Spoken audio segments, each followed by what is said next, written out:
ایک مقدمہ وہ ہے جو قیامت کے دن پیارے پیغمبر صلی اللہ علیہ وسلم نے اللہ کی عدالت میں اپنی امت کے خلاف پیش کرنا ہے. اور وہ مقدمہ کیا ہے؟ قرآن بتاتا ہے وقال الرسول یا ربی ان قوم اتخذوا هذا القرآن مہجورا. رسول اللہ صلی اللہ علیہ وسلم اللہ تعالیٰ کے حضور شکایت کریں گے قیامت کے دن کہ اللہ میری قوم نے اس قرآن مجید کو چھوڑا ہوا بنا دیا تھا.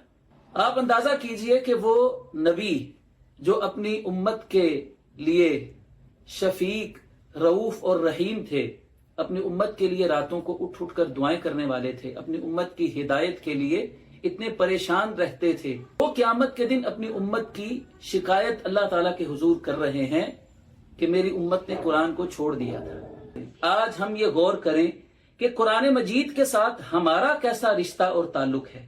کیا کہیں ہم بھی ان لوگوں میں سے تو نہیں کہ جنہوں نے قرآن کو چھوڑ رکھا ہے؟ قرآن مجید کی تلاوت کو ہم نے چھوڑ رکھا ہے. قرآن سیکھنے کے لیے ہمارے پاس وقت نہیں ہے. قرآن کے اندر غور و فکر ہم نہیں کرتے ہیں. قرآن مجید پر عمل ہم نے چھوڑ رکھا ہے. تو بتائیے کہ قرآن کو چھوڑنا اور کیا ہے؟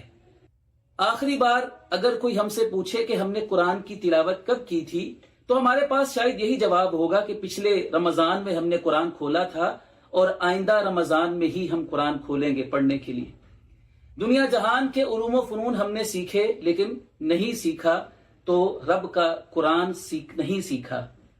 عمل کرنے کی باری آتی ہے تو ہم نے قرآن کو پسے پشت ڈال رکھا ہے. تو اگر یہ سب قرآن چھوڑنا نہیں ہے تو پھر بتائیے کہ قرآن کو چھوڑنے کا اور کیا معنی اور مفہوم ہے؟ اگر ہم اللہ کی عدالت میں قیامت کے دن سرخرو ہونا چاہتے ہیں تو ہمیں قرآن مجید کے ساتھ اپنے توڑے ہوئے رشتے کو پھر سے بحال کرنا ہوگا.